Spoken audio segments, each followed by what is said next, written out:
नमस्कार। कथा कहानी बाई वंदना में आप सबका स्वागत है। आज प्रस्तुत है मुंशी प्रेमचंद जी के लिखी हुई लघु कहानियों के संग्रह में से एक बहुत ही प्यारी और व्यंग्यात्मक कहानी सवा सेर गेहूँ। सवा सेर गेहूँ एक किसान की कहानी है जो सूदखोर महाजन के चक्कर में पड़ जाता है और सूद पर सूद बढ़ते हुए रकम इतनी बढ़ जाती है कि मरते दम तक वो इस रकम को चुका नहीं पाता। सवा सेर गेहूँ उधार के रूप में लिया गया इतना बढ़ जाता है कि मरने के बाद उसका बेटा उस उधार को चुकाने के लिए महाजन के यहाँ मजदूरी करने पर मजबूर हो जाता है। कहानी मुंशी प्रेमचंद जी की लिखी हुई बहुत सारी कहानियों की तरह ही सामाजिक व्यवस्था पर चोट करती हुई है। चलिए शुरू करते हैं ये कहानी सवा सेर गेहूं की। किसी गांव में शंकर नाम का एक कुर्मी किसान रहता था। सीधा सादा गरीब आदमी था, अपने काम से काम, न किसी के लेने में न किसी के देने में। छक्का पंजा न जानता था, छल प्रपंच की उसे छूत भी न लगी थी। ठगे जाने की चिंता न थी, ठग विद्या न जानता था। भोजन मिला खा लिया, न मिला चबेने पर काट दी, चबैना भी न मिला तो पानी पी लिया और राम का नाम लेकर सो रहा। किंतु जब कोई अतिथि द्वार पर आ जाता था तो उसे इस निवृत्ति मार्ग का त्याग करना पड़ता था। विशेषकर जब साधु महात्मा पदार्पण करते थे तो उसे अनिवार्यतः सांसारिकता की शरण लेनी पड़ती थी। खुद भूखा सो सकता था, पर साधु को कैसे भूखा सुलाता? भगवान के भक्त जो ठहरे। एक दिन संध्या के समय एक महात्मा ने आकर उसके द्वार पर डेरा जमाया। तेजस्वी मूर्ति थी, गले में पीताम्बर, जटा सिर पर, पीतल का कमंडल हाथ में, खड़ाऊं पैर में, ऐनक आँखों पर। संपूर्ण वेश उन महात्माओं का सा था जो रईसों के प्रसादों में तपस्या, हवा गाड़ियों पर देव स्थानों की परिक्रमा और योग सिद्धि प्राप्त करने के लिए रुचिकर भोजन करते हैं। घर में जौ का आटा था, वो उन्हें कैसे खिलाता? प्राचीन काल में जौ का चाहे जो कुछ महत्व रहा हो, पर वर्तमान युग में जौ का भोजन सिद्ध पुरुषों के लिए दुष्पाच्य होता है। बड़ी चिंता हुई, महात्मा जी को क्या खिलाऊं? आखिर निश्चय किया कि कहीं से गेहूं का आटा उधार लाऊं, पर गांव भर में गेहूं का आटा न मिला। गांव में सब मनुष्य ही मनुष्य थे, देवता एक भी न था। अतएव देवताओं का खाद्य पदार्थ कैसे मिलता? सौभाग्य से गांव के विप्र महाजन के यहाँ थोड़ा सा मिल गया। उनसे सवा सेर गेहूं उधार लिया और स्त्री से कहा कि पीस दे। महात्मा ने भोजन किया, लंबी तान कर सोए। प्रातःकाल आशीर्वाद लेकर अपनी राह ली। विप्र महाराज साल में 2 बार खलिहानी लिया करते थे। शंकर ने दिल में कहा, सवा सेर गेहूं उन्हें क्या लौटाऊं? पंसेरी बदले कुछ ज़्यादा खलिहानी दे दूंगा, वो भी समझ जाएंगे, मैं भी समझ जाऊंगा। चैत में जब विप्र जी पहुँचे तो उन्हें 1.5 पंसेरी के लगभग गेहूं दे दिया और अपने को उऋण समझकर उसकी कोई चर्चा न की। विप्र जी ने भी फिर कभी न मांगा। सरल शंकर को क्या मालूम था कि ये सवा सेर गेहूं चुकाने के लिए मुझे दूसरा जन्म लेना पड़ेगा। 7 साल गुजर गए। विप्र जी विप्र से महाजन हुए। शंकर किसान से मजूर हो गया। उसका छोटा भाई मंगल उससे अलग हो गया था। एक साथ रहकर दोनों किसान थे, अलग होकर मजूर हो गए थे। शंकर ने चाहा कि द्वेष की आग भड़कने न पाए, परंतु परिस्थिति ने उसे विवश कर दिया। जिस दिन अलग अलग चूल्हे जले वो फूट फूट कर रोया। आज से भाई भाई शत्रु हो जाएंगे। एक रोएगा, दूसरा हंसेगा। एक के घर मातम होगा तो दूसरे के घर गुलगुले पकेंगे। प्रेम का बंधन, खून का बंधन, दूध का बंधन आज टूटा जाता है। उसने भगीरथ परिश्रम से कुल मर्यादा का वृक्ष लगाया था, उसे अपने रक्त से सींचा था। उसको जड़ से उखड़ता देखकर उसके हृदय के टुकड़े हुए जाते थे। 7 दिनों तक उसने दाने की सूरत तक न देखी। दिन भर जेठ की धूप में काम करता और रात को मुंह लपेटकर सो रहता। इस भीषण वेदना और दुस्सह कष्ट ने रक्त को जला दिया, मांस और मज्जा को घुला दिया। बीमार पड़ा तो महीनों खाट से न उठा। अब गुजर बसर कैसे हो?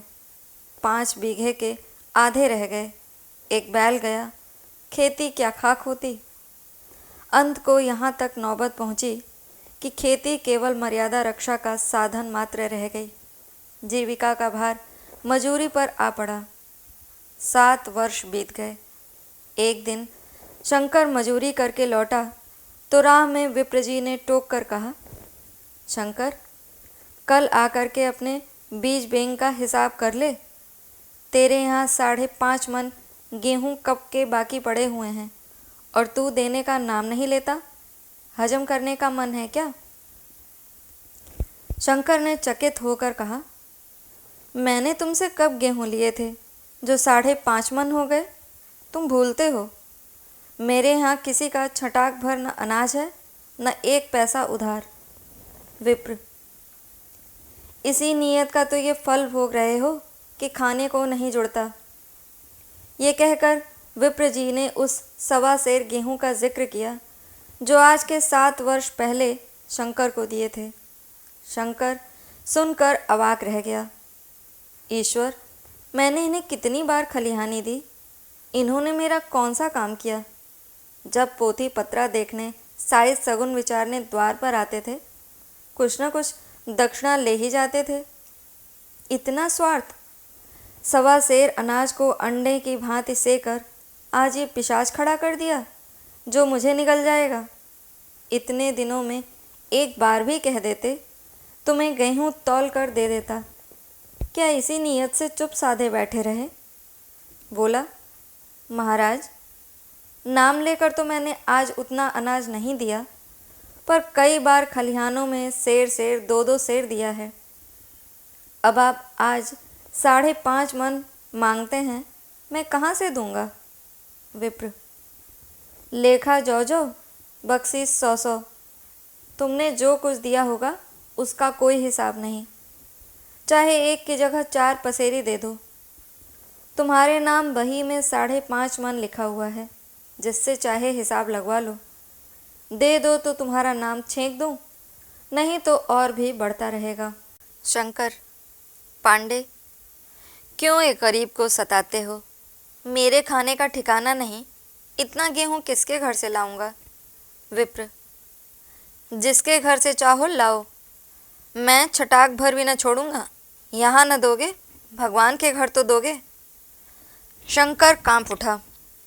हम पढ़े लिखे आदमी होते तो कह देते, अच्छी बात है, ईश्वर के घर ही देंगे।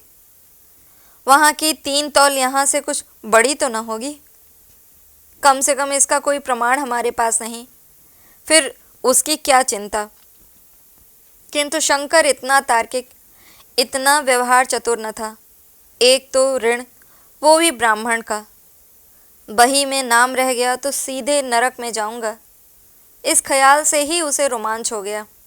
बोला, महाराज, तुम्हारा जितना होगा यहीं दूंगा। ईश्वर के यहाँ क्यों दूं?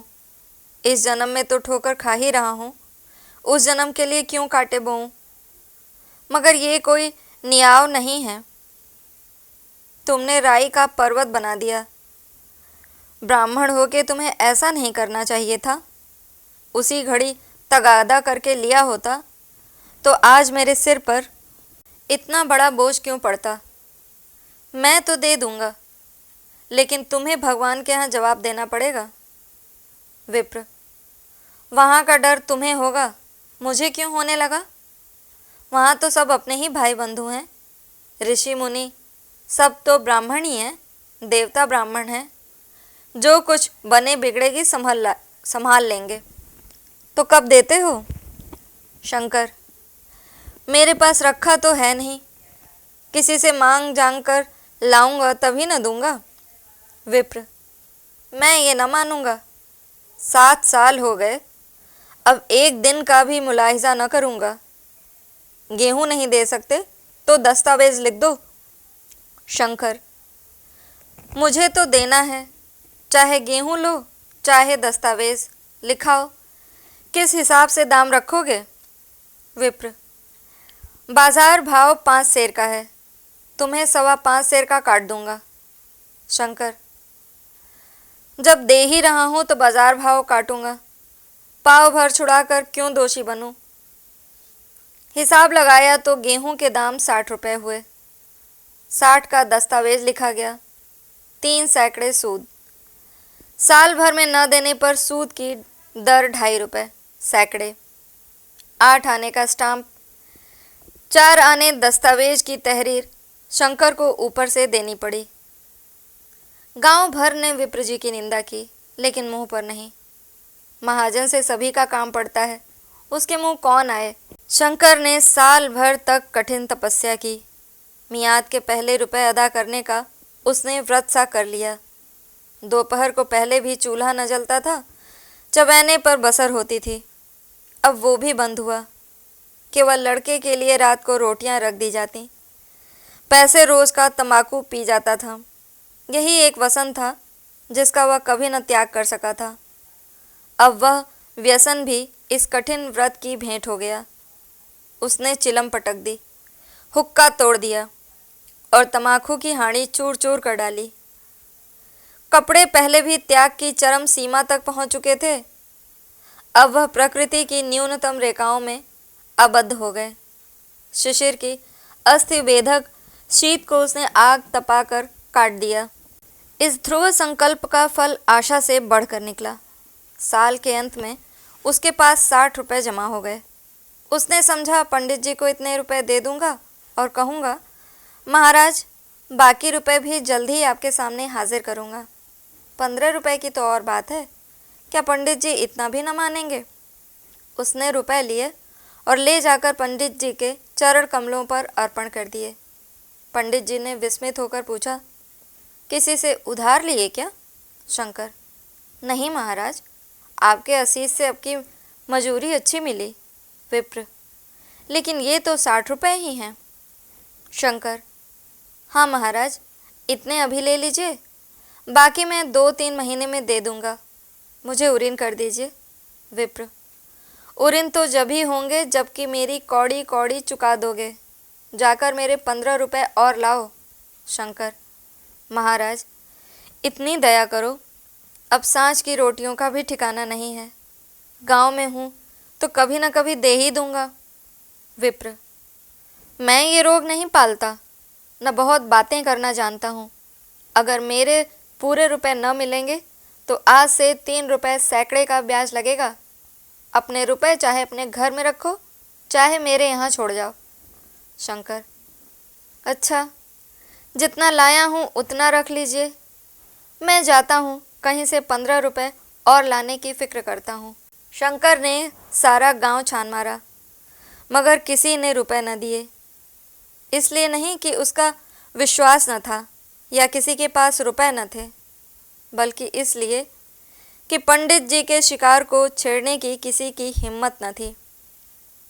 क्रिया के पश्चात प्रतिक्रिया नैसर्गिक नियम है। शंकर साल भर तक तपस्या करने पर भी अब ऋण से मुक्त होने में सफल न हो सका, तो उसका संयम निराशा के रूप में परिणत हो गया। उसने समझ लिया कि जब इतना कष्ट सहने पर भी साल भर में 60 रुपए से अधिक न जमा कर सका, तो अब और कौन सा उपाय है जिसके द्वारा इसके दूने रुपए जमा हों। जब सिर पर ऋण का बोझ ही लादना है, तो क्या मन भर का, क्या सवा मन का। उसका उत्साह क्षीण हो गया, मेहनत से घृणा हो गई। आशा उत्साह की जननी है। आशा में तेज है, बल है, जीवन है। आशा ही संसार की संचालक शक्ति है। शंकर आशाहीन होकर उदासीन हो गया। वह ज़रूरतें जिनको उसने साल भर तक टाल रखा था, अब द्वार पर खड़ी होने वाली भिखारिणी न थीं, बल्कि छाती पर सवार होने वाली पिशाचनियाँ थीं, जो अपनी भेंट लिए बिना जान नहीं छोड़ती।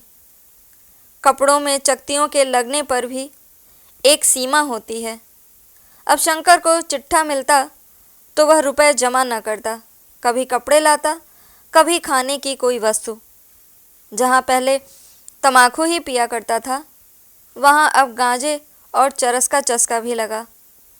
उसे अब रुपए अदा करने की कोई चिंता न थी, मानो उसके ऊपर किसी का पैसा भी नहीं आता। पहले जोड़ी चढ़ी होती थी, पर वह काम करने अवश्य जाता था। अब काम पर न जाने के लिए बहाना खोजा करता। इस भांति 3 वर्ष निकल गए। विप्र महाराज ने एक बार भी तकाजा न किया। वह चतुर शिकारी की भांति अचूक निशाना लगाना चाहते थे। पहले से शिकार को चौकन्ना करना उनकी नीति के विरुद्ध था। एक दिन पंडित जी ने शंकर को बुलाकर हिसाब दिखाया। 60 रुपये जो जमा थे, वह मिन्हा करने पर अब भी शंकर के जिम्मे 120 रुपये निकले। शंकर: इतने रुपए तो उसी जन्म में दूंगा, इस जन्म में नहीं हो सकते। विप्र: मैं इसी जन्म में लूँगा, मूल न सही, सूद तो देना ही पड़ेगा। शंकर: एक बैल है, वो ले लीजिए, और मेरे पास रखा क्या है। विप्र: मुझे बैल बधिया लेकर क्या करना है, मुझे देने को तुम्हारे पास बहुत कुछ है। शंकर: और क्या है महाराज। विप्र: कुछ है, तुम तो हो, आखिर तुम भी कहीं मजूरी करने जाते ही हो। मुझे भी खेती के लिए मजूर रखना ही पड़ता है। सूद में तुम हमारे यहाँ काम किया करो, जब सुविधा हो मूल दे देना। सच तो यो है कि अब तुम किसी दूसरी जगह काम करने नहीं जा सकते, जब तक मेरे रुपए चुकता नहीं कर दो। तुम्हारे पास कोई जायदाद नहीं है, इतनी बड़ी गठरी मैं किस एतबार पर छोड़ दूँ।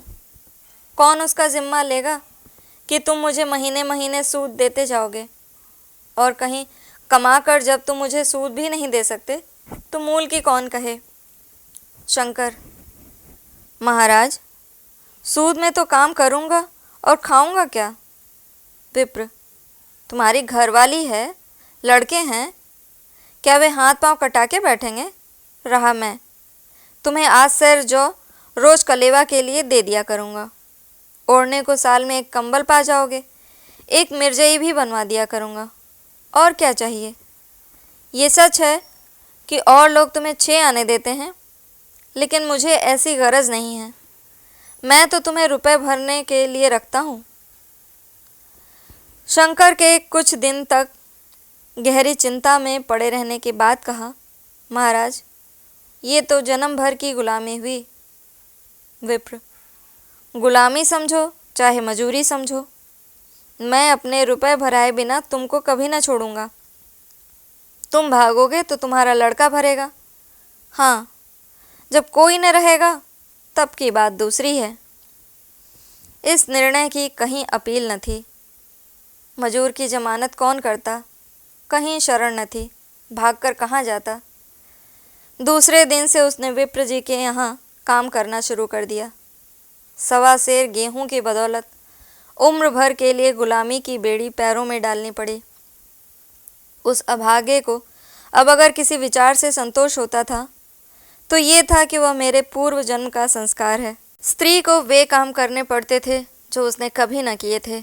बच्चे दानों को तरसते थे, लेकिन शंकर चुपचाप देखने के सिवा और कुछ न कर सकता था। वो गेहूं के दाने किसी देवता के शाप की भांति यावत जीवन उसके सिर से न उतरे। शंकर ने विप्र जी के यहाँ 20 वर्ष तक गुलामी करने के बाद इस दुस्सार संसार से प्रस्थान किया। 120 अभी तक उसके लिए सवार थे। पंडित जी ने उस गरीब को ईश्वर के दरबार में कष्ट देना उचित न समझा। इतने अन्यायी, इतने निर्दयी न थे। उसके जवान बेटे की गर्दन पकड़ी। आज तक विप्र जी के यहाँ काम करता है। उसका उद्धार कब होगा, होगा भी या नहीं, ईश्वर ही जाने। प्रेमचंद जी कहते हैं, पाठक इस वृत्तांत को कपोल कल्पना न समझें, यह सत्य घटना है। ऐसे शंकरों और ऐसे विप्रों से दुनिया खाली नहीं है। तो ये थी तत्कालीन सामाजिक व्यवस्था पर चोट करती मुंशी प्रेमचंद जी की लिखी हुई एक बहुत ही मार्मिक कहानी 1.25 सेर गेहूँ।